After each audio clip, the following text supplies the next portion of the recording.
A few years ago, my cousin failed matric and she wanted to go upgrade her matric, and we did not have money to have her upgrade. So I called the school and told the principal, hey, I'd like my niece, my cousin, to come repeat matric. And he said that that's not allowed. People are not allowed to repeat because the parents agreed. And I said, I'm a parent and I don't remember being called to the school to sign any declaration that agrees that my child is not going to be taken back should they fail a grade.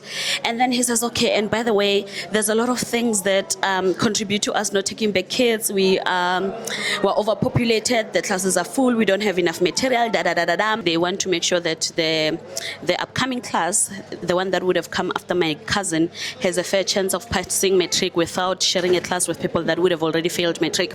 That put some hot stick up my ass, because I was like, what do you mean you are trying to cook up matric pass rates by kicking out children that were failed by your system?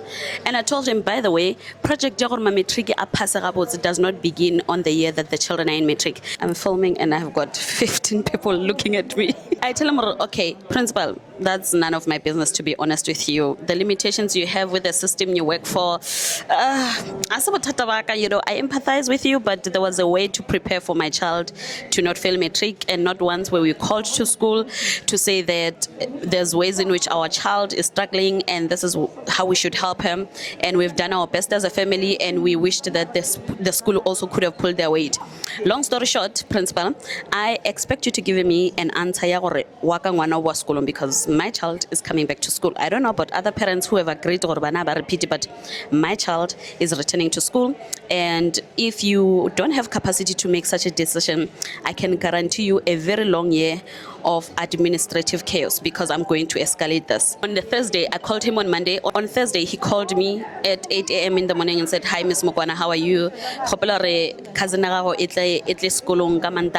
with a guardian. I said, principal, thank you so much. I shall make sure that I also complain to the department about the fact that your school is overwhelmed and you don't have sufficient support. I'm a nobody. I doubt they'll do much, but that is something I'll do out of respect for the move that you've just pulled, and with the hopes that your school is going to be assisted. But also, I really hope that you don't do this with just my child, just because I had threatened to escalate the matter. Children should be allowed to repeat matric. You shouldn't be casting children out and hoping for the best. System Yalena is not sustainable. It means, Lena, you are running a school like a drive-through. You want the children to come in, do what they do, fail, and then that's none of your business. I don't think that's fair, and it's not honest to the work that educators should be doing. And then my cousin repeated her matric with no issue, and she passed.